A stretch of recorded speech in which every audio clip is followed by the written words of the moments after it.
1969, 17 heures. Les lourdes portes de l'usine de Briard se ferment dans un silence assourdissant, étouffant à jamais le fracas des presses métalliques qui résonnaient depuis près d'un demi-siècle. Les derniers ouvriers, les mains encore noires de graisse et de peinture, quittent les ateliers la tête basse. Les fours à Zamac sont froids. L'Empire est tombé. Quel empire? À son apogée, la Compagnie industrielle du jouet, ou CIJ, était le roi incontesté de l'automobile miniature. Partenaire exclusif du géant Renault, elle employait des centaines d'artisans et crachait des millions de répliques parfaites en tôle et en métal. C'était l'excellence française miniature, des jouets si robustes qu'ils se transmettaient de génération en génération. Pourtant, en l'espace de quelques années, ce géant s'est effondré. Les presses de 90 décibels se sont tues. Des centaines d'emplois ont été effacés en un clin d'œil. Là où l'on forgeait de l'acier et du rêve pour l'éternité, il ne restait plus que des moules lourds, abandonnés à la ferraille et à la rouille. Comment une entreprise qui a défini l'enfance de millions d'Européens a-t-elle pu disparaître si vite et sans un bruit? Ce n'était pas un manque de savoir-faire. Ce n'était pas la faute des ouvriers. Une série de décisions obstinées face à une révolution matérielle bon marché a condamné le roi du métal, Paris à Montreuil, jusqu'à l'agonie finale. Voici l'histoire de la Compagnie industrielle du jouet. Une tragédie industrielle prouvant que parfois, la quête absolue de la perfection est précisément ce qui vous détruit. Paris 1920. L'Europe émerge à peine des cendres et du fracas de la Première Guerre mondiale. Dans les rues de la capitale française, le bruit des bottes militaires a enfin cédé la place au bouillonnement des années folles. C'est une époque de reconstruction frénétique, un moment où une nation entière tente désespérément d'oublier le deuil pour réapprendre à vivre. Et au cœur de cette renaissance sociale, il y a une urgence silencieuse mais vitale. Redonner le droit de rêver à une génération d'enfants qui n'a connu que l'ombre de la guerre. C'est dans cette atmosphère chargée d'espoir et de renouveau que Fernand Migaud prend une décision qui va façonner l'histoire industrielle française. Il fonde la Compagnie industrielle du jouet, qui sera très vite connue sous ses trois lettres mythiques. CIJ. À ses débuts, l'entreprise n'a rien de l'empire colossal qu'elle est destinée à devenir. CIJ voit le jour sous la forme d'un modeste atelier, niché au cœur de Paris. L'espace est exigu, perpétuellement baigné dans une odeur âcre et enivrante de métal fraîchement découpé, de sciure de bois et de peinture à l'huile. Fernand Migaud n'est pas seulement un entrepreneur. Il est porté par une philosophie rigoureuse qui va devenir l'ADN même de la marque. Pour lui, un jouet ne doit pas être un simple objet éphémère destiné à être cassé puis jeté. Dans un monde qui se reconstruit, les objets doivent être faits pour durer. Les jouets CIJ doivent incarner la solidité, la précision et l'élégance de l'artisanat français. Les premières créations qui sortent de cet atelier parisien sont de véritables petites œuvres d'art façonnées à partir de matériaux nobles et robustes. Le bois massif et surtout le fer blanc. À cette époque, le processus de fabrication s'apparente bien plus à de l'orfèvrerie de grande taille qu'à de la production de masse. Les ouvriers de CIJ, souvent d'anciens métallurgistes ou des artisans hautement qualifiés ayant affûté leurs compétences dans l'industrie lourde pendant l'effort de guerre, réapprennent à utiliser leurs mains pour créer de la joie. Le contraste est saisissant. Les mêmes gestes qui servaient autrefois à assembler des munitions ou des pièces d'artillerie sont désormais employés pour donner naissance à des petites voitures, des charrettes et des trains miniatures. Chaque jouet est le fruit d'un travail manuel méticuleux. Les feuilles de fer blanc sont découpées à la main avec une précision chirurgicale, puis pliées, embouties et soudées pièce par pièce. Le tintement des petits marteaux sur les enclumes résonne du matin au soir. Une fois la structure métallique assemblée, les jouets passent à l'atelier de peinture. Il n'y a pas encore de chaîne automatisée, ni de pistolet pulvérisateur à haute pression. La peinture, épaisse et brillante, est appliquée avec soin au pinceau, nécessitant des temps de séchage longs et scrupuleusement respectés. Ce processus lent et laborieux garantit une finition impeccable, une brillance profonde qui attire immédiatement l'œil et une résistance au choc que les enfants mettront inévitablement à l'épreuve. Le résultat ne se fait pas attendre. Sur un marché où les jouets abordables sont souvent fragiles et de mauvaise qualité, Les créations de la compagnie industrielle du jouet se démarquent immédiatement. Elles dégagent une aura de luxe et de robustesse. Bientôt, ces véhicules miniatures en fer blanc quittent l'ombre de l'atelier parisien pour s'exposer sous la lumière éblouissante des vitrines des grands magasins de la capitale. À l'approche de Noël, les enfants du printemps ou des galeries Lafayette s'écrasent le nez contre les vitres, fascinés par les reflets métalliques des modèles CIJ. Pour les familles bourgeoises françaises, offrir un jouet CIJ devient un symbole de statut et une garantie d'excellence. Cependant, au fil des années 1920, la réputation de CIJ grandit à un rythme que personne, pas même Fernand Migaud, n'avait osé anticiper. Les commandes affluent de toute la France et commencent même à franchir les frontières. Et c'est ici que le conte de fées artisanal se heurte brutalement à la réalité de la physique et de l'économie. La demande croissante devient une pression écrasante. L'atelier parisien, autrefois berceau d'une créativité intime, se transforme en une prison étouffante.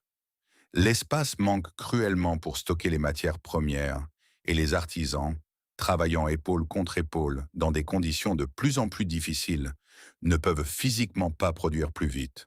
Le martèlement constant et les odeurs de soudure saturent l'air d'un lieu qui a atteint ses limites absolues. La méthode artisanale, qui a fait la gloire initiale de l'entreprise, devient soudainement son plus grand goulot d'étranglement. Il est impossible de découper et de souder à la main des milliers de jouets sans sacrifier la qualité ou faire exploser les délais de livraison. Une tension palpable s'installe au sein de la direction. Pour survivre à son propre succès, CIJ se trouve à la croisée des chemins. Rester petit et risquer de se faire engloutir par des concurrents plus ambitieux ou abandonner l'atelier parisien pour embrasser pleinement la révolution industrielle. Migaud comprend qu'il faut des machines plus grandes, des presses mécaniques, des chaînes de montage et, par-dessus tout, un espace immense. L'ère du petit artisan du fer blanc est condamnée à s'achever. Pour que CIJ devienne le géant qu'elle aspire à être, elle doit se métamorphoser. Elle a besoin d'un partenaire à sa mesure, d'une impulsion qui la propulsera définitivement dans la cour des grands. L'horloge tourne et l'opportunité d'une vie est sur le point de frapper à leur porte. Les années 1930 s'ouvrent sur un monde en pleine mutation. L'automobile, autrefois un luxe excentrique réservé à quelques aristocrates audacieux, est en train de redessiner le paysage, l'économie et même l'âme de la France. À la tête de cette révolution vrombrissante se trouve un homme à l'ambition dévorante et à la vision implacable. Louis Renault, le géant de l'industrie dont les usines colossales de Boulogne-Billancourt crachent des milliers de véhicules, comprend avant beaucoup d'autres un principe marketing fondamental. Il sait que la fidélité à une marque ne s'achète pas à l'âge adulte. Elle se forge dès l'enfance, dans l'imaginaire et les jeux. Renault ne veut pas seulement vendre des voitures aux pères de famille, il veut que leurs enfants grandissent en rêvant de conduire une Renault, s'imprégnant de l'ovale de la marque avant même de savoir lire. Pour réaliser cette conquête des esprits, il lui faut des jouets. Mais le patron de l'automobile refuse catégoriquement les vulgaires imitations qui inondent le marché. Il exige des répliques exactes, des miniatures qui respectent scrupuleusement l'ingénierie, les proportions et le design de ces véritables véhicules. Ses émissaires parcourent le pays, scrutent les ateliers, testent la solidité des modèles existants. Très vite, au milieu des candidatures, un nom s'impose comme une évidence absolue, la compagnie industrielle du jouet. La réputation de l'entreprise de Fernand Migaud, sa rigueur obsessionnelle et la finition impeccable de ses créations en fer blanc ont attiré l'attention des cadres de Renault. Le contrat qui est signé au début de la décennie n'est pas un simple accord commercial, c'est un pacte historique qui va propulser CIJ dans une dimension jusqu'alors inconnue. Du jour au lendemain, la petite entreprise devient le fabricant exclusif des jouets automobiles Renault. Cependant, les exigences du constructeur automobile sont d'une sévérité inédite. Renault ne fournit pas de simples croquis ou des photographies à CIJ. Il leur confie les véritables plans industriels de ces voitures, les bleus d'ingénierie qu'il faut réduire à l'échelle avec une précision mathématique. Pour honorer ce contrat titanesque, le petit atelier parisien aux odeurs d'huile de lin n'est plus qu'un lointain souvenir. CIJ doit impérativement muer. L'entreprise déménage et s'agrandit massivement, investissant dans des locaux capables d'accueillir une véritable chaîne de production miniature. C'est un bouleversement sismique pour les employés. Les petits marteaux d'artisans cèdent sur la place au fracas assourdissant de lourdes presses mécaniques d'emboutissage de plusieurs tonnes. L'artisanat pur, presque romantique de la décennie précédente, se fond brutalement avec la froideur de l'ingénierie industrielle. Les ouvriers doivent réapprendre leur métier, manipuler des matrices complexes en acier capables de reproduire instantanément les courbes aérodynamiques de la majestueuse Renault Nervasport ou la robustesse utilitaire des camions et des autobus parisiens de la marque. La tôle d'acier remplace le fragile fer-blanc. Cette collaboration sans précédent donne naissance à une gamme légendaire qui va marquer l'âge d'or du jouet français. Les modèles Renault CIJ. La stratégie de distribution est un coup de génie absolu. Ces modèles ne sont plus vendus uniquement dans les rayons des grands magasins parisiens, mais directement dans le réseau des concessionnaires Renault à travers tout le pays. Lorsqu'un client fortuné vient prendre livraison de sa véritable voiture, le concessionnaire lui tend la réplique exacte pour son fils. Les miniatures CIJ deviennent des outils promotionnels d'une puissance redoutable. Le niveau de détail est stupéfiant pour l'époque. Les voitures mesurent parfois jusqu'à 40 ou 50 cm de long. Elles sont équipées d'une direction véritablement fonctionnelle commandée par le volant, de pneus en caoutchouc véritable sculptés, de phares électriques alimentés par une pile cachée dans le châssis, et même de systèmes de suspension à ressort. La tôle est peinte et cuite au four avec les mêmes lacs cellulosiques, les mêmes teintes exactes que les véhicules à l'échelle 1. La frontière entre le simple jouet et la maquette d'ingénierie s'efface totalement. Le succès est foudroyant, vertigineux. La production s'envole et se compte bientôt en dizaines, puis en centaines de milliers d'unités. L'usine bourdonne d'activité jour et nuit. CIJ embauche massivement de la main-d'œuvre pour assembler ces merveilleuses mécaniques. L'entreprise n'est plus seulement une fierté parisienne. Elle devient un fleuron incontesté de l'industrie nationale. Dans les cours de récréation UP, comme dans les beaux quartiers, posséder une Renault CIJ est le symbole d'une élégance résolument moderne. CIJ a réussi l'impossible, grandir à une échelle industrielle, tout en conservant et même en sublimant cette aura de qualité suprême qui faisait sa force originelle. Mais invisible dans la lumière aveuglante de ce triomphe, une mécanique dangereuse s'est silencieusement mise en marche. En liant son destin de manière si intime à celui d'un colosse comme Renault, CIJ a, sans s'en rendre compte, aliéné une part vitale de son indépendance. L'entreprise s'est transformée en un prestataire de luxe, soumis aux caprices, aux changements de design et au calendrier impérieux de l'industrie automobile lourde. Plus inquiétant encore sur le long terme, la quête d'une fidélité absolue exigée par Renault a forcé CIJ à adopter des processus de fabrication d'une lourdeur extrême. Les immenses moules et les matrices d'acier nécessaires pour emboutir les détails d'une vraie voiture coûtent des fortunes colossales. Chaque nouveau modèle imposé par le catalogue Renault exige des investissements vertigineux en outillage avant même que le premier jouet ne soit assemblé et vendu. Au sommet de sa gloire, la compagnie industrielle du jouet vient de forger les magnifiques chaînes en acier qui l'entraveront plus tard. Ils ne fabriquent plus des jouets, ils sont devenus des constructeurs automobiles miniatures, enfermés dans la logique implacable et ruineuse de l'industrie lourde. Le piège de la perfection est en place, et bientôt, la Seconde Guerre mondiale va figer le monde avant de laisser place à une ère nouvelle. Une ère qui ne pardonnera aucune lenteur et aucun surcoût. Les années 1950, la Seconde Guerre mondiale n'est plus qu'un cauchemar tenace que l'Europe, et particulièrement la France, s'efforce d'effacer sous une vague de prospérité sans précédent. C'est l'aube des Trente Glorieuses. L'automobile cesse d'être un privilège pour devenir le symbole ultime de la liberté individuelle, du progrès et de la réussite sociale. Pour la compagnie industrielle du jouet, cette frénésie nationale pour la route se traduit par un âge d'or absolu. Mais cette époque de domination totale n'est plus portée par la tôle de l'avant-guerre. Elle est propulsée par une véritable révolution métallurgique, le Zamac. Le Zamac n'est pas un simple matériau, c'est une promesse d'éternité. Cet alliage lourd, dense et incroyablement résistant, composé de zinc, d'aluminium, de magnésium et de cuivre, va redéfinir la norme de l'industrie. Lorsqu'il est chauffé à près de 400 degrés Celsius, il devient aussi fluide que de l'eau, Injecté sous très haute pression dans des matrices en acier massif, il s'insinue instantanément dans les moindres interstices du moule.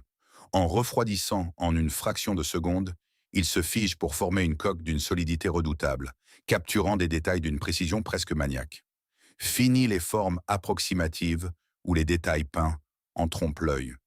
Grâce au moulage sous pression du Zamac, CIJ peut désormais sculpter le métal avec une exactitude microscopique.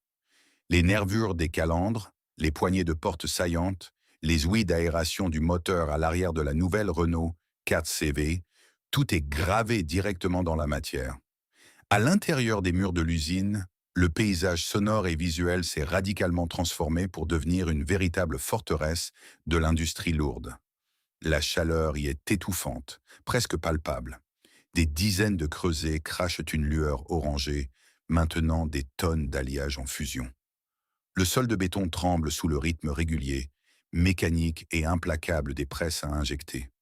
Des centaines d'ouvriers, hommes et femmes, s'affairent dans une chorégraphie brutale d'acier, de feu et de sueur.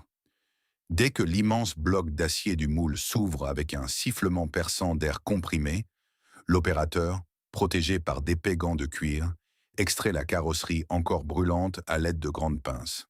C'est l'époque des répliques mythiques qui forgeront la légende de CIJ. La petite 4CV, symbole de la France qui se remet en route, est reproduite à des millions d'exemplaires. Puis viendra la Dauphine, avec ses lignes rondes et modernes. Mais CIJ ne se contente plus des voitures de tourisme. Les lignes de production crash-bound des camions utilitaires, des tracteurs agricoles massifs, des véhicules militaires, tous d'une lourdeur rassurante. Un jouet CIJ de cette décennie pèse littéralement son poids de métal dans le creux de la main d'un enfant. Il est conçu comme un char d'assaut miniature, pensé pour survivre aux crash tests les plus sévères imaginés dans les cours de récréation ou sur les trottoirs pavés. Si l'on fait tomber une miniature CIJ, c'est bien souvent le carrelage de la maison qui s'ébrèche, pas la voiture. L'entreprise est au sommet absolu de son art. Le carnet de commandes déborde, porté par l'appétit insatiable d'une classe moyenne naissante qui veut offrir le meilleur, le plus solide, le plus beau à ses enfants. CIJ est devenu l'étalon mort, le standard impitoyable par lequel toutes les autres miniatures sur le marché sont jugées et trouvées manquantes. Pourtant, au cœur même de cette usine rutilante qui tourne à plein régime, la graine de la destruction vient d'être plantée. Car produire cette perfection a un prix en temps, un prix en main-d'œuvre et surtout un prix financier d'une lourdeur écrasante. Le Zamac, bien qu'extraordinaire pour capturer les détails de l'ingénierie automobile, n'était pas une matière magique prête à l'emploi. Il exigeait un traitement post-moulage d'une rigueur implacable. Chaque carrosserie en sortant de la presse présentait d'infimes excroissances de métal sur les lignes de jointure du moule, appelées barbes. Chez CIJ, le standard d'excellence de la maison interdisait catégoriquement de livrer un jouet avec la moindre arête coupante ou inesthétique. Des rangées entières d'ouvrières, assises sous une lumière crue dans un vacarme constant, s'armèrent de limes fines et ébarbaient manuellement chaque miniature. C'était un travail de patience, titanesque et répétitif, qui engloutissait des milliers d'heures de main-d'œuvre avant même qu'une seule goutte de peinture ne vienne colorer le métal. L'atelier de peinture, justement, illustrait parfaitement l'orgueil et la vulnérabilité cachée de la marque. Contrairement aux jouets concurrents de bas de gamme qui se contentaient d'un rapide voile de couleur terne, les modèles CIJ recevaient un traitement digne des véritables lignes d'assemblage de Boulogne-Billancourt. Les minuscules carrosseries en Zamac subissaient un dégraissage chimique méticuleux, suivi de l'application d'une couche d'après. Venait ensuite la couleur. Plusieurs passages de laque cellulosique brillante, entrecoupés de cuissons dans de longs fours industriels pour garantir cette brillance miroir et cette résistance légendaire aux rayures. La finition relevait de l'orfèvrerie. Des artisans peignaient les phares, les calandres et les pare-chocs à la main, avec des pinceaux d'une finesse extrême. Une main tremblante, une fraction de seconde d'inattention, et la pièce repartait à zéro. L'assemblage final constituait le dernier, mais non le moindre, des gouffres financiers. Il fallait sertir les lourds essieux en acier avec une précision millimétrée pour que la voiture roule parfaitement droit. Il fallait monter, un par un, les petits pneus en caoutchouc véritables. Chaque étape nécessitait des mains humaines, de l'attention, du temps. Le contrôle qualité était impitoyable. Une simple bulle d'air dans la peinture ou un capot très légèrement désaxé condamnait la miniature au rebut où elle serait refondue pour recommencer le cycle depuis le début. La fierté au sein de l'usine était immense. Les dirigeants et les ouvriers de CIJ regardaient leur création non pas comme de simples jouets, mais comme les joyaux incontestés de l'industrie française. Mais cette obsession quasi maladive de la perfection technique rongeait silencieusement, jour après jour, les marges bénéficiaires de l'entreprise. Pour maintenir ce niveau d'excellence irréprochable, les coûts de production atteignaient des sommets vertigineux. L'entreprise générait des revenus colossaux grâce au volume massif des ventes de cette période de faste économique, mais le bénéfice net dégagé sur chaque petite voiture était en réalité dangereusement mince. La direction de CIJ, confortablement installée dans le mythe de sa propre invincibilité, aveuglée par le fracas rassurant de ses presses en Azamac et par l'exclusivité de son contrat avec Renault, ne réalisait pas qu'elle se tenait en équilibre précaire au sommet de la montagne. Elle croyait fermement que le marché, composé de parents soucieux de la durabilité, resterait éternellement fidèle à la lourdeur du métal et à la noblesse de l'artisanat industriel. Ils ignoraient totalement que dans l'ombre, loin de la noblesse de l'acier et du zinc, dans le secret des laboratoires de chimie et au sein d'usines concurrentes perçues comme insignifiantes, une nouvelle matière était en train d'être domestiquée. Une matière vulgaire, colorée dans la masse, infiniment plus légère et surtout dramatiquement moins chère à produire. Une matière qui n'avait besoin ni de peinture au four, ni de limage manuelle. Le roi du métal célébrait son âge d'or, sourd au grondement lointain d'une tempête de plastique qui s'apprêtait à tout balayer. Pendant que les fours de CARJ crachaient des tonnes de zamac et que les presses à emboutir rythmaient de la vie de centaines d'ouvriers, une révolution silencieuse et invisible se préparait loin du vacarme de la métallurgie. Les années 1950 n'étaient pas seulement l'âge d'or de l'automobile, elles marquaient également l'avènement triomphal de la pétrochimie. Dans les laboratoires de recherche, des ingénieurs en blouse blanche perfectionnaient des polymères synthétiques issus du pétrole. Ces nouvelles matières, légères, malléables et incroyablement bon marché, commençaient à envahir les foyers européens, remplaçant le bois, le verre et le métal dans les objets du quotidien. C'était l'aube de l'ère du plastique. Au début, la direction de la compagnie industrielle du jouet n'y prêta qu'une attention distraite, teintée de condescendance. Pour ces puristes du métal, héritiers d'une tradition artisanale exigeante, le plastique n'était qu'une matière vulgaire, fragile et sans âme. C'était de la camelote, tout juste bonne à fabriquer, des hochets pour bébés ou des articles de bazar, indigne de reproduire la majesté des lignes d'une Renault ou d'un camion industriel. Il croyait alors fermement que les parents français, éduqués à la culture du bel objet durable, continueraient de plébisciter la noblesse et le poids rassurant du zamac. Mais cette arrogance intellectuelle les aveuglait face à la réalité économique d'une nouvelle concurrence qui, elle, avait parfaitement compris le potentiel de cette matière méprisée. À Lyon, loin de l'establishment parisien du jouet, les frères Émile et Paul Véron avaient fondé une petite entreprise nommée Norev, un simple anagramme de leur nom de famille. Contrairement à CIJ, Norev n'avait ni le prestige historique, ni l'accès privilégié aux usines automobiles. Mais il possédait une arme redoutable, une foi absolue dans le plastique à injection et plus particulièrement dans la rhodialite, un acétate de cellulose brillant et souple. La comparaison des processus de fabrication entre les deux mondes relevait presque du choc des civilisations.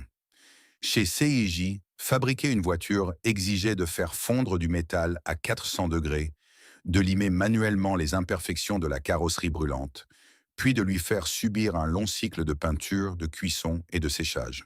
Chez Norev, la logique industrielle était bouleversée. Des granulés de plastique colorés étaient introduits dans une presse chauffante, fonctionnant à des températures bien inférieures. Le plastique fondu était injecté dans un moule, refroidissait en quelques secondes, et la carrosserie en sortait non seulement parfaitement formée, mais déjà colorée dans la masse. Il n'y avait aucune arête tranchante à limer. Il n'y avait aucun atelier de peinture toxique. Il n'y avait pas de four de cuisson coûteux en énergie. Mieux encore, si la voiture de plastique venait à rayer contre un mur, la couleur restait intacte, car elle n'était pas peinte en surface, mais intégrée au matériau lui-même. Le gain de temps était astronomique. La réduction des coûts de main-d'œuvre et de logistique était écrasante. Les camions de livraison pouvaient transporter des milliers de modèles en plastique léger pour le même coût en carburant qu'une poignée de caisses remplies de modèles en zamac massif. Le résultat sur les étagères des magasins fut un véritable séisme. Du jour au lendemain, les parents se retrouvèrent maintenant face à un choix cornélien, ou plutôt à une évidence économique. Pour le prix d'une seule miniature CIJ en métal, lourde, magnifique mais coûteuse, un père de famille pouvait désormais acheter 3, voire 4 modèles No Rêve aux couleurs vives et éclatantes. Dans une France qui découvrait la consommation de masse et les hypermarchés, où l'argent devait être dépensé de manière rationnelle, la balance commença à pencher inexorablement. Le consommateur achetait le volume et la nouveauté immédiate, reléguant lentement l'idéal de l'objet éternel au second plan. Le bastion inébranlable du métal commençait à se fissurer, attaqué de toutes parts par des millions de petites voitures de plastique léger, vendues à des prix défiant toute concurrence. Dans les allées des grands magasins parisiens et sur les étagères des marchands de jouets de province, la métamorphose est aussi soudaine que brutale. En l'espace de quelques saisons, l'hégémonie visuelle de la compagnie industrielle du jouet est brisée. Leurs lourdes boîtes cartonnées, renfermant avec respect les précieux modèles en zamac, se retrouvent noyées sous une marée de boîtes aux couleurs criardes, empilées par dizaines. Le plastique a envahi l'espace. Cette révolution matérielle s'accompagne d'un changement psychologique profond chez le consommateur européen. Nous sommes au cœur du baby-boom. Les familles sont nombreuses, les enfants réclament plus de jouets et la télévision naissante commence à dicter les tendances à un rythme effréné. La notion même de ce qui constitue un bon jouet est en train de muter insidieusement. Pour la génération précédente, un bon jouet était un objet lourd, solennel, conçu pour survivre à son propriétaire et être transmis. Pour cette nouvelle génération ivre de consommation, un bon jouet est un objet immédiat, coloré, abondant et surtout remplaçable. Si une petite voiture en plastique de chez nos rêves se casse en heurtant un mur, ce n'est plus un drame familial. On en rachète simplement une autre le lendemain pour quelques francs. Face à ce changement de paradigme, la direction de CIJ, retranchée dans ses certitudes et dans le confort de ses usines métallurgiques, adopte d'abord une attitude de déni absolu. Depuis leur bureau, les dirigeants regardent cette vague de plastique avec un mépris non dissimulé. Pour eux, il s'agit d'une mode éphémère, d'une aberration du marché qui finira par s'effondrer sur elle-même. Ils sont convaincus que le public français, après s'être amusé un temps avec ses coquilles au vide en plastique, reviendra inévitablement vers la qualité véritable, vers le poids rassurant du métal et la brillance authentique de la laque cuite au four. Après tout, se rassure-t-il, CIJ détient toujours le contrat exclusif avec Renault. Tant que le losange brillera sur leur boîte, tant que les concessionnaires distribueront leurs lourdes miniatures en métal lors de l'achat d'une véritable frégate ou d'une dauphine, l'Empire restera intouchable. Ils organisent dans des réunions de crise où le mot plastique est presque tabou, prononcé avec dédain. Le mot d'ordre est clair. Maintenir le cap, ne faire aucun compromis sur la qualité et attendre que la tempête passe. Mais les bilans comptables, eux, n'ont pas d'état d'âme. À l'aube des années 1960, les premiers signes de fissure apparaissent dans la forteresse de Zamac. Bien que le chiffre d'affaires global semble encore se maintenir grâce aux volumes énormes commandés par Renault pour ses promotions, les ventes directes au grand public, celles qui dégagent les véritables marges bénéficiaires, commencent à s'éroder dangereusement. Les détaillants indépendants réduisent leurs commandes de modèles CIJ. Pourquoi immobiliser de la trésorerie pour stocker 10 luxueuses miniatures en métal qui mettront un mois à se vendre, alors qu'ils peuvent écouler 50 modèles en plastique dans le même laps de temps? La réalité économique frappe aux portes des usines de Montreuil et de Briare avec la violence d'un marteau-pilon. L'ère du plastique n'est pas une mode, c'est un nouvel ordre mondial. Le coût de production exorbitant du Zamac, autrefois considéré comme la garantie de leur suprématie, se transforme soudain en un boulet de plomb attaché à la cheville de l'entreprise. Il devient d'une évidence cruelle que l'attentisme ne suffit plus. Pour ne pas sombrer, CIJ doit réagir, et vite. La direction, dos au mur, va alors prendre une série de décisions stratégiques. Des décisions qui, censées sauver le navire, vont au contraire le précipiter droit vers les abysses. Face à l'invasion fulgurante du plastique qui inonde les vitrines des marchands de jouets, la réaction de la compagnie industrielle du jouet aurait pu, ou aurait dû, être l'adaptation. Les grandes entreprises qui survivent au siècle sont celles qui savent lire le vent et ajuster leur voile. Mais dans les salles de réunion lambrissées de la direction, l'atmosphère est lourde d'un orgueil aveugle et de certitudes devenues soudainement obsolètes. Les décideurs de CAJ, des hommes qui ont bâti leur carrière et leur réputation sur la noblesse de la tôle et du zamac, considèrent toujours la pétrochimie comme une hérésie industrielle. Pour eux, abandonner le métal reviendrait à trahir l'âme même de l'entreprise fondée par Fernand Migaud. Ils sont convaincus que la clientèle finira par se lasser de ces jouets fragiles. Ainsi, au lieu de pivoter, ils font le choix dramatique de la fuite en avant. Ils décident de combattre le plastique avec encore plus de métal. La première erreur stratégique est financière. Refusant de voir que les volumes de vente s'effritent, la direction continue d'investir des sommes colossales dans l'ingénierie lourde. De nouvelles matrices en acier, coûtant des millions d'anciens francs, sont commandées pour reproduire les derniers modèles sortis des usines automobiles. Ils pensent qu'une nouveauté éclatante en zamac suffira à écraser la concurrence. Mais ces investissements vertigineux, autrefois amortis par des ventes massives, pèsent désormais comme une enclume sur une trésorerie qui commence sérieusement à se tarir. Le point mort de rentabilité de chaque nouveau modèle devient presque inatteignable. C'est alors que la panique commence à s'insinuer dans les bureaux. Constatant que les modèles en métal, aussi beaux soient-ils, ne parviennent plus à s'aligner sur les prix agressifs du plastique, la direction prend une seconde décision, bien plus fatale que la première. S'ils ne peuvent pas changer de matériaux, ils vont devoir réduire drastiquement les coûts de fabrication du zamac. Comment rendre une voiture en métal moins chère à produire? En la dépouillant de tout ce qui faisait sa grandeur. C'est la politique tragique du nivellement par le bas. Dans l'urgence, les ingénieurs reçoivent l'ordre de simplifier les processus. Les modifications sont brutales. Fini les barbages manuels méticuleux. Les arêtes deviennent plus grossières. Les magnifiques peintures cellulosiques, cuites au four, qui garantissaient une brillance miroir, sont remplacées par des laques moins coûteuses et appliquées plus rapidement. Mais le véritable massacre se joue sur les détails. Pour économiser sur la main-d'œuvre, CIJ supprime la peinture argentée appliquée au pinceau sur les phares et les pare-chocs. Les intérieurs détaillés, les volants, les suspensions à ressort qui faisaient en rêver les enfants disparaissent. Les pneus en caoutchouc, véritables sculptés, fierté de la marque, sont remplacés par des roues en plastique dures, bruyantes et sans adhérence, fixées sur des essieux bas de gamme. Le résultat de ce compromis industriel est désastreux. En tentant de sauver les marges, CIJ a créé un monstre commercial qui réunit les pires défauts des deux mondes. D'un côté, malgré toutes ces économies mesquines, le coût de la matière première, le zamac, reste trop élevé. Ces modèles simplifiés demeurent toujours nettement plus chers que les flamboyantes miniatures de chez nos rêves. De l'autre côté, en sacrifiant la finition, CIJ assassine purement et simplement son identité. La réaction du marché est d'une cruauté implacable. Les clients historiques de la marque, ses parents et grands-parents qui achetaient une CIJ les yeux fermés pour sa qualité horlogère, se sentent trahis. En ouvrant les boîtes autrefois si prestigieuses, ils découvrent des blocs de métal terne, sans vitre, aux détails noyés sous une peinture hâtive. Ils se détournent immédiatement de la marque. Quant aux enfants, ils ne sont pas dupes.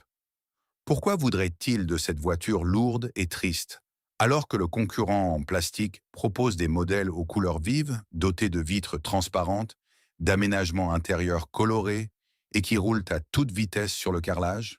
CIJ n'est plus perçue comme la Rolls-Royce du jouet, et elle n'est pas non plus le jouet abordable du quotidien.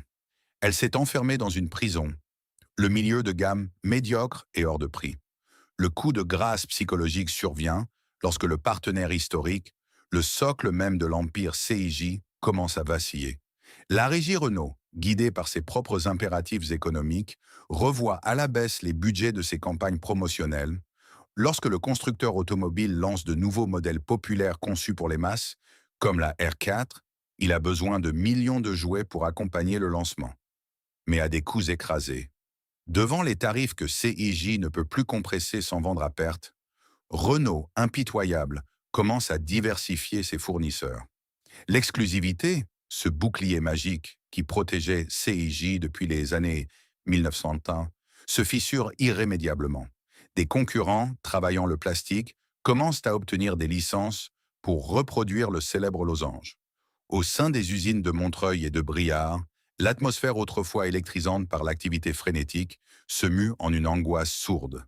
Les ouvriers de la chaîne, forts de décennies d'expérience, voient passer ces modèles appauvris avec un serrement de cœur. Ils savent que la qualité n'est plus là. Les cadences de production, jadis infernales, ralentissent de semaine en semaine. Dans les allées de l'entrepôt, les cartons d'invendus s'empilent, formant de silencieux gratte-ciel de faillite imminente. Les représentants de commerce reviennent de leurs tournées en province, le visage fermé, les carnets de commandes désespérément vides. Les machines crachent encore du zamac en fusion. Le vacarme des presses résonne toujours contre les murs de briques, mais tout le monde, du contremaître au balayeur, sent que le cœur de l'entreprise a cessé de battre au rythme du monde. Le roi s'est trompé d'époque et l'histoire ne pardonne jamais ce genre de retard. Les années 1960 touchent à leur fin. À Montreuil comme à Briard, les usines de la compagnie industrielle du jouet ne ressemblent plus aux forteresses triomphantes de la décennie précédente. Le bourdonnement continue, ce fracas métallique de 90 décibels, qui était autrefois la signature sonore du succès, s'est morcelé.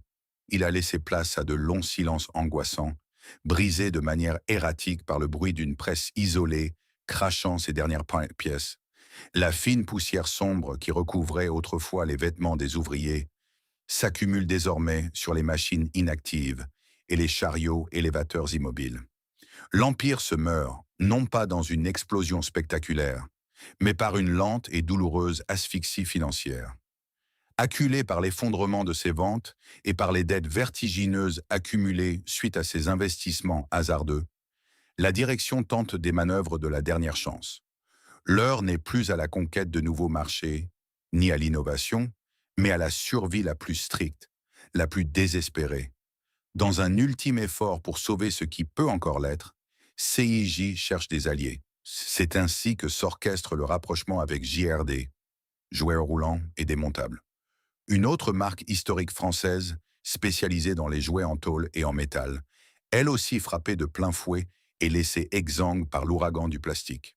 Sur le papier, dans l'esprit des dirigeants, cette fusion devait créer un front uni, une forteresse des vieux rois du métal capables de mutualiser leurs coûts, leurs moules et leurs réseaux de distribution pour résister à l'envahisseur. Mais la réalité économique est d'une cruauté mathématique. Attacher deux navires qui prennent l'eau de toutes parts ne les empêche pas de couler. Cela ne fait qu'alourdir le fardeau et accélérer le naufrage conjoint. Les cultures d'entreprise s'entrechoquent brutalement, les chaînes de production peinent à s'harmoniser et surtout, ce rapprochement ne résout en rien le problème fondamental. Le produit lui-même, lourd, coûteux et austère, est devenu obsolète aux yeux de la nouvelle génération. L'alliance avec JRD engloutit les ultimes réserves de liquidité de CIJ dans des restructurations stériles, des déménagements d'équipements coûteux et des fusions administratives, sans jamais parvenir à enrayer la chute vertigineuse des commandes. Très vite, la trésorerie est totalement asséchée. Le sang qui fait battre le cœur de toute usine, l'argent frais, cesse de circuler. Les banques, autrefois si promptes à dérouler le tapis rouge et à accorder de larges lignes de crédit aux prestigieux partenaires exclusifs de Renault, ferment soudainement et brutalement les vannes. Les banquiers scrutent les bilans trimestriels, constatent l'ampleur du désastre face aux marges florissantes de l'industrie du plastique et refusent catégoriquement de prêter le moindre franc supplémentaire. La sanction est immédiate et se répercute comme une onde de choc jusqu'au quai de livraison de l'usine. Les fournisseurs de matières premières, sentant l'odeur rance de la faillite imminente, changent radicalement d'attitude. Fini les paiements à 30 ou 60 jours. Ils exigent désormais d'être payés comptant, en billets, avant même que les chauffeurs n'acceptent de décharger leurs camions. Bientôt, il n'y a tout simplement plus assez de fonds sur les comptes de l'entreprise pour acheter les lourds lingots de Zamac ou les fûts de peinture. Dans les ateliers, le désastre économique prend un visage humain, un visage marqué par la fatigue et la trahison. Le silence d'une usine métallurgique à l'arrêt est un silence contre nature, pesant, terrifiant. Ce n'est pas la paix, c'est le bruit de l'agonie. Les ouvriers de CIJ, dont beaucoup avaient consacré leur vie entière à l'entreprise, se retrouvent pris au piège de cette inertie. Pour ces hommes et ces femmes qui maîtrisaient l'art si complexe de l'emboutissage de précision, de la préparation des métaux et de l'assemblage manuel, la désillusion est totale, écrasante. Ils voient dans les fours géants s'éteindre un à un, leur gueule béante et froide par manque de matière à fondre. Le chômage technique devient la norme hebdomadaire. Les fiches de paye, qui garantissaient autrefois une vie stable et la fierté de nourrir sa famille grâce à un fleuron de l'industrie française, arrivent avec un retard chronique, souvent amputé. Dans les couloirs glacials de l'usine, l'incompréhension initiale se mue rapidement en une colère sourde, puis en une profonde détresse psychologique. Des générations entières d'artisans voient leur savoir-faire, jadis glorifié, soudainement perçu comme un fardeau inutile dans ce nouveau monde de consommation rapide. L'atmosphère devient hautement inflammable. Des murmures de grève parcourent les rangs clairsemés des employés restants. Des rassemblements spontanés s'organisent dans la cour pavée de l'usine, sous les regards fuyants et honteux d'une direction dépassée par un cataclysme qu'elle a elle-même provoqué par son aveuglement. Les délégués syndicaux montent au créneau, hurlant leur indignation et exigeant des garanties. Mais comment la direction pourrait-elle promettre de maintenir l'emploi quand il n'y a littéralement plus de matières premières à usiner et plus de clients pour acheter? Les ouvriers, les mains encore noires d'une graisse qui s'assèche, regardent les immenses matrices d'acier. Ces blocs pesant plusieurs tonnes, ces bijoux d'ingénierie absolue, qui valaient des fortunes inestimables quelques années plus tôt, ne sont désormais plus que d'encombrants morceaux de ferraille. La véritable tragédie de la compagnie industrielle du jouet se cristallise à cet instant précis, dans les regards vides de ceux qui ont bâti le mythe à la sueur de leur front, et qui comprennent intimement, avant même l'annonce officielle des tribunaux, que la fin est inéluctable. L'arrêt de mort juridique n'a pas encore été signé, mais au cœur de l'atelier, la machine s'est arrêtée pour toujours. L'agonie financière qui étouffait la direction dans les bureaux se transforme rapidement en une tragédie sociale, d'une violence inouïe sur le sol des ateliers. L'illusion, maintenue artificiellement pendant des mois à coups de discours rassurants et de promesses creuses, vole définitivement en éclats. Les salaires, d'abord amputés, puis versés avec quelques jours, voire quelques semaines de retard, finissent par ne plus être payés du tout. Pour les centaines d'ouvriers de Montreuil et de Briard, la nouvelle tombe comme une sentence de mort économique.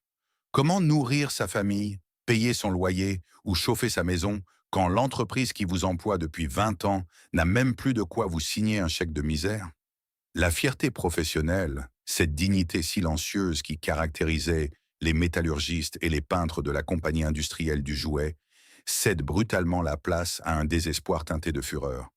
L'usine, jadis temple de la précision et du travail bien fait, devient le théâtre d'une fronde amère. Les ateliers sont occupés. Des banderoles de fortune, peintes à la hâte avec les ultimes fonds de peau de laque cellulosique qui servaient autrefois à faire briller les Renault de miniature, sont accrochées aux grilles extérieures. Elles ne vantent plus l'excellence française. Elles hurlent la faim, réclament justice et exigent des comptes à une direction devenue fantomatique. Les piquets de grève s'organisent dans un froid glacial. Autour des braseros de fortune allumés dans la cour pavée, les anciens se remémorent avec amertume l'âge d'or, cette époque pas si lointaine, où les camions chargés à ras-bord de jouets, rutilants, quittaient l'usine sous les vivas. Le contraste est d'une cruauté insoutenable. Ils avaient passé leur vie à fabriquer des rêves en métal pour les enfants des autres. Et aujourd'hui, ils se retrouvent incapables d'offrir le moindre avenir aux leurs. La loyauté absolue qu'ils avaient vouée à la marque CIJ, acceptant des cadences infernales et des conditions de travail harassantes, n'a été récompensée que par l'abandon. Dans les bureaux de la direction, barricadés et silencieux, l'heure n'est plus à la stratégie, mais à la reddition inconditionnelle. Les livres de comptes sont un champ de ruines, Les ultimes appels aux banques, aux pouvoirs publics et même aux anciens partenaires historiques comme Renault se heurtent à un mur de glace. Personne ne veut investir un centime pour sauver un navire en train de sombrer avec une cargaison de métal obsolète. La pétrochimie a gagné la guerre, et il n'y a pas de plan de sauvetage pour les vaincus. Le couperet tombe, froid, administratif, implacable. Le tribunal de commerce prononce la liquidation judiciaire de l'entreprise. Ce simple bout de papier, scellé par un juge, efface d'un trait de plume près d'un demi-siècle d'histoire industrielle. La compagnie industrielle du jouet, l'empire de Fernand Migaud, le géant qui avait fait trembler la concurrence et émerveiller des générations, n'existe officiellement plus. Elle n'est plus qu'une ligne rouge dans le registre des faillites, une entité déchue dont il faut dépecer les restes pour éponger les créanciers. L'arrivée des huissiers de justice dans les usines marque la fin physique de l'aventure. Accompagnés de forces de l'ordre pour éviter tout débordement d'une main-d'œuvre désespérée, ces hommes, en costume sombre, arpentant les ateliers, des carnets d'inventaire à la main. Sous le regard vitreux et impuissant des ouvriers, ils étiquettent tout. Les machines-outils, les presses à injecter le zamac, les chariots élévateurs, les bureaux en chaîne de la direction. Mais le coup de grâce psychologique, le viol ultime de l'identité de l'entreprise, se déroule dans la salle des coffres. Là reposent les moules originaux. Ces blocs d'acier massif, gravés avec une précision d'orfèvre, étaient le cœur battant de CIJ. Ils renfermaient l'âme de chaque modèle, le secret de chaque courbe de carrosserie, le génie de décennies d'ingénierie. Autrefois gardés comme des secrets d'État, valant des fortunes inestimables, ils sont à présent vulgairement pesés. Sans acheteurs pour reprendre la production de ces jouets jugés trop coûteux, ces chefs-d'œuvre de l'outillage industriel sont condamnés à être vendus au poids, bradés comme de la simple ferraille destinée à être refondue. Le dernier convoi qui quitte l'usine n'est pas rempli de jouets scintillants destinés aux vitrines de Noël des Galeries Lafayette. C'est un convoi funèbre. Ce sont des camions bâchés, anonymes, qui emportent les machines démontées, les stocks invendus saisis et la dignité de centaines d'hommes et de femmes. Les ouvriers, licenciés sur le champ sans la moindre indemnité décente, vident leur casier métallique. Ils ramassent leurs bleus de travail usés, leurs outils personnels, et franchissent les grilles de l'usine pour la dernière fois, la tête basse, le cœur lourd. Les lourdes portes de fer se referment dans un grincement sinistre, avalant à jamais la lumière qui baignait la cour. Le silence qui s'abat alors sur les immenses halls industriels est absolu, terrifiant. Les immenses colonnes à cheminée ne fumeront plus. Le roi du métal est mort, assassiné par l'inflexibilité de son propre orgueil et par une armée de plastique. Le chapitre de la vie s'achève ici, celui du deuil et des charognards s'apprête à s'ouvrir. Le matin de la fermeture définitive, le ciel au-dessus de Briare et de Montreuil semble peser d'un poids inhabituel. Ce n'est pas un jour de tempête, mais une journée grise, morne, à l'image du deuil industriel qui frappe la région.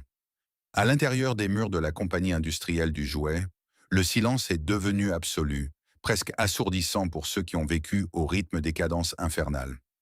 Les presses à injecter le zamac, autrefois des monstres cracheurs de feu et d'acier liquide, sont désormais des carcasses froides, recouvertes d'une fine pellicule de poussière qui s'épaissit de jour en jour.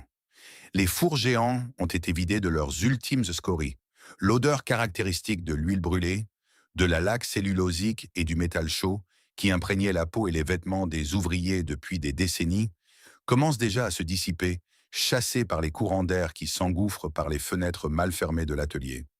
La liquidation d'une usine historique ne ressemble en rien au drame flamboyant que l'on imagine. C'est un processus froid, clinique, dicté par des colonnes de chiffres, des huissiers en par-dessus sombre et des mandataires judiciaires qui ne voient dans ces cathédrales de l'artisanat qu'un simple inventaire à solder. Dans les bureaux vitrés surplombant les chaînes de montage silencieuses, des hommes que les ouvriers n'ont jamais vus classent frénétiquement des dossiers, apposent des scellés sur les coffres forts et coupent les lignes téléphoniques. Les précieux carnets de commandes, autrefois le pouls vital de l'entreprise, sont jetés dans de grands cartons, relégués au rang de déchets administratifs. Pour ces liquidateurs, CIJ n'est plus une fierté nationale, ni une part de l'enfance française. C'est un cadavre financier qu'il faut dépecer au plus vite, pour rembourser les banques et les fournisseurs impayés. Sur le sol de l'usine, la scène est déchirante de banalité. Les ouvriers ont été convoqués une dernière fois, non pas pour pointer à l'horloge, mais pour récupérer leurs effets personnels. Les visages sont fermés, creusés par des semaines d'angoisse financière et de nuits sans sommeil. Des hommes aux mains calleuses, capables d'ajuster une matrice d'acier au dixième de millimètre près, errent dans les travées comme des fantômes dans leur propre maison. Ils vident leur casier métallique grinçant. On y trouve un vieux bleu de travail rapiécé, une photographie de famille jaunie scotchée sur la porte, un outil personnel fétiche qu'ils utilisaient en cachette pour fignoler une pièce ou une tasse ébréchée. 30 ou 40 années de loyauté absolue, de sueur, de bruit et de savoir-faire tiennent finalement dans une modeste boîte en carton qu'ils serrent contre leur poitrine. Le drame humain se décline de manière cruelle selon l'âge. Pour les jeunes ouvriers, c'est un coup d'arrêt brutal, mais ils ont encore l'énergie de la colère et l'espoir lointain d'une reconversion. En revanche, pour les vétérans, ceux qui ont connu l'époque bénie de Fernand Migaud, ceux qui ont assemblé les premières Renault dans Tôle, c'est un effondrement existentiel total. À 50 ans passés, que faire d'un savoir-faire métallurgique et d'une exigence de qualité d'une telle spécificité dans un monde qui ne jure plus que par le plastique à injection rapide et le tout jetable? Ils savent pertinemment que les portes des autres usines, elles aussi menacées par la modernité, leur resteront fermées. Ils se disent au revoir sur le parking désert, échangeant des poignées de main lourdes, les regards fuyants pour masquer les larmes de pudeur. Ils sont conscients qu'ils ne forment plus l'élite de la miniature française, mais une simple cohorte de chômeurs. Puis vient le temps des charognards industriels. Quelques semaines après le départ du personnel, de lourds camions étrangers à l'entreprise franchissent les grilles. Ce sont les ferrailleurs et les courtiers en biens d'équipement d'occasion. La vente aux enchères des actifs se déroule dans une indifférence glaciale. Les immenses presses mécaniques, achetées à prix d'or quelques années plus tôt pour soutenir la folie des grandeurs de la direction, sont bradées pour une fraction dérisoire de leur valeur. Mais le véritable crève-cœur, l'insulte finale au génie de CIJ, concerne les moules. Ces blocs d'acier massif, sculptés par des maîtres artisans de l'outillage pour reproduire fidèlement chaque nervure de carrosserie, sont pesés et vendus au prix de la ferraille brute.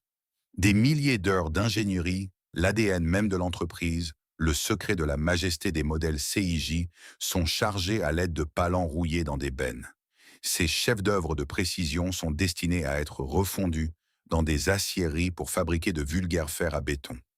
Cependant, si le corps physique de la compagnie industrielle du jouet est démantelé et effacé de la carte, le nom, lui, possède encore une certaine résonance, un fantôme de prestige commercial. Lors de la liquidation des marques et des brevets, un acheteur se présente. C'est l'ultime affront, la pirouette la plus cynique que l'histoire industrielle pouvait réserver aux anciens métallos de CIJ. L'acquéreur n'est autre que Norev.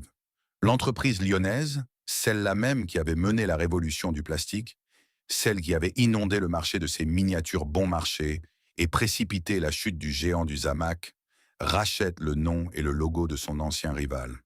Norev ne rachète ni les ouvriers, ni les usines, ni la philosophie de l'excellence. Elle s'offre simplement une étiquette historique, un trophée de guerre à apposer sur certaines de ses propres productions pour capter un brin de nostalgie. Les lourdes grilles en fer forgé de Montreuil et de Briard se referment pour la dernière fois, enchaînées et cadenassées. Le roi du métal est non seulement mort, mais son blason appartient désormais à l'empereur du plastique. L'effacement est consommé. Les machines se sont définitivement arrêtées, emportant avec elles l'écho d'une époque révolue où l'on croyait naïvement que la perfection d'un objet suffisait à lui garantir l'éternité. Les décennies ont passé. Aujourd'hui, si vous vous promenez dans les rues de Montreuil ou aux abords de Briard, vous ne trouverez pratiquement plus aucune trace physique de la compagnie industrielle du jouet. Les immenses halles de briques rouges, autrefois palpitantes de l'énergie de centaines d'ouvriers et du vacarme assourdissant des presses mécaniques, ont subi le sort commun du patrimoine industriel européen. Certaines ont été impitoyablement rasées pour laisser place à des parkings de supermarchés ou à des ensembles de logements sociaux sans âme. D'autres, plus chanceuses, ont été réhabilitées et transformées en lofts lumineux pour jeunes cadres dynamiques ou en espace de bureaux partagés. Là, on tapote sur des claviers d'ordinateur en ignorant tout de l'acier en fusion qui fut forgé entre ces mêmes murs. Le paysage physique a été effacé avec une efficacité redoutable. Les hommes et les femmes qui composaient le cœur battant de CIJ ont, eux aussi, disparu ou vieilli dans l'ombre. Beaucoup ne se sont jamais vraiment remis du traumatisme de la fermeture brutale. Leur compétence unique, cet art subtil de manier le zamac sous pression et de peindre la miniature avec des pinceaux d'orfèvre, n'ont trouvé aucune place dans la nouvelle économie des Trente Glorieuses finissantes. Dans les années qui ont immédiatement suivi la chute de CIJ, l'histoire semblait avoir donné raison, de manière éclatante et cruelle, aux comptables et aux partisans du plastique. Les concurrents comme nos rêves ont inondé l'Europe entière, puis le monde, de millions de petites voitures aux couleurs fluo, légères et bon marché. La victoire de la pétrochimie et de la consommation de masse était totale, incontestable. L'obstination de CIJ pour le métal lourd et coûteux n'apparaissait plus que comme l'erreur romantique et fatale d'une direction arrogante et déconnectée de la réalité économique. Mais le temps est un juge implacable, doté d'un sens de l'ironie à nul autre pareil. Alors que le XXe siècle s'achevait et que le monde basculait définitivement dans l'ère de l'obsolescence programmée, un phénomène fascinant a commencé à se dessiner. Qu'est-il advenu de ces millions de voitures en plastique brillant, symbole de la modernité triomphante des années 60 et 70? La réponse se trouve pour l'immense majorité dans les décharges et les incinérateurs. Le plastique, soumis à l'épreuve impitoyable des années, s'est révélé être un matériau traître et éphémère. La rhodialite s'est déformée sous la chaleur étouffante des greniers en été. Les couleurs autrefois vives se sont délavées sous les rayons du soleil. Les petits essieux de plastique fragile se sont brisés. Conçus pour être consommés et jetés, ces jouets ont accompli leur destin. Ils sont retournés au néant, oubliés de tous. C'est précisément ici qu'intervient la revanche posthume et magistrale de la compagnie industrielle du jouet. Ouvrez aujourd'hui une vieille malle poussiéreuse, oubliée dans la cave d'une maison de famille française. Si, par miracle, vous y trouvez un modèle CIJ des années 1950, un lourd camion grumier, une majestueuse Renault étoile filante ou une simple 4 CV, vous tenez entre vos mains un monument miniature de résilience. Sous une fine couche de poussière, le zamac n'a pas bougé d'une fraction de millimètre. La peinture cellulosique cuite au four, jadis décriée par les analystes financiers comme étant ruineuse, a conservé une profondeur et une brillance miroir que le temps n'a pas réussi à ternir. Les lourdes suspensions fonctionnent toujours. Le jouet est exactement tel qu'il était le jour où l'ouvrier de Montreuil l'a glissé dans sa boîte. Massif, froid et indestructible. Fernand Migaud et ses ingénieurs avaient réussi leur pari technique le plus fou. Ils avaient créé des objets capables de défier l'éternité. Cette éternité a aujourd'hui un prix et il donne le vertige. Loin des bacs à sable et des cours de récréation, le théâtre de la gloire de CIJ s'est déplacé vers les salons de l'Hôtel Drouot à Paris ou les prestigieuses salles de vente de Londres et de Genève. Les modèles CIJ ne sont plus considérés comme de simples jouets d'enfants. Ils ont été élevés au rang d'artefacts historiques, de reliques précieuses témoignant de l'âge d'or de l'artisanat industriel français. Sous le marteau des commissaires-priseurs, les collectionneurs du monde entier se livrent à des enchères acharnées. Un modèle rare, conservé dans sa boîte en carton jaune d'origine, peut aujourd'hui changer de main pour des centaines, voire plusieurs milliers d'euros. Une somme qui dépasse vertigineusement son prix de vente initial, reléguant très loin derrière les vulgaires bouts de plastique qui avaient causé sa perte. C'est l'ultime paradoxe de l'empire CIJ, une conclusion douce amère à l'une des pages les plus fascinantes de l'histoire industrielle européenne. Les ouvriers licenciés sans ménagement et les dirigeants têtus avaient au fond totalement raison sur la définition absolue de la qualité. Ils ne s'étaient trompés ni sur la noblesse des matériaux, ni sur l'importance cruciale de la finition. Leur seul crime, l'erreur fatale qui a mené leur empire à la destruction, fut d'avoir eu raison au mauvais moment. Ils ont exigé de construire des monuments impérissables à une époque où le monde exigeait soudainement du jetable. Ils ont refusé de trahir leur ADN face à la tyrannie du court terme. Aujourd'hui, leurs usines sont devenues des fantômes de briques, leurs machines ont été fondues. mais partout à travers le monde, sur des étagères de verre précieusement éclairées, derrière des vitrines sécurisées, le roi du métal règne à nouveau, intouchable, majestueux et silencieux. L'histoire de la compagnie industrielle du jouet est bien plus qu'une simple chronique de faillite d'entreprise. C'est le miroir d'une mutation sociétale brutale, une fracture profonde dans notre relation aux objets, au travail et au temps lui-même. La direction de CIJ, aveuglée par son propre orgueil, a commis l'erreur fatale de croire que l'excellence technique suffirait à la protéger des caprices du marché. Ils ont continué à bâtir des monuments miniatures à une époque où le monde réclamait déjà de l'éphémère. Leur chute nous confronte à une réalité dérangeante concernant notre propre époque. En triomphant du Zamac, le plastique n'a pas seulement imposé un nouveau modèle économique, il a redéfini notre culture. Nous avons collectivement accepté d'échanger la durabilité contre l'abondance immédiate et la fierté de l'artisanat contre la frénésie du tout jetable. Les ouvriers de Montreuil et de Briard, licenciés dans l'indifférence, n'ont pas seulement perdu leur emploi. Ils ont vu la valeur même de leur savoir-faire être reniée par la modernité. Pourtant, dans ce récit de défaite, une ironie magnifique subsiste.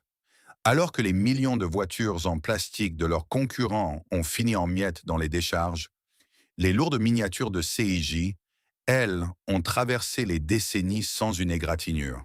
Dans le silence feutré d'une vitrine de collectionneur, une simple Renault étoile filante ou un camion en métal continue de briller de tout son éclat. L'objet a cessé d'être un jouet pour devenir un mémorial silencieux.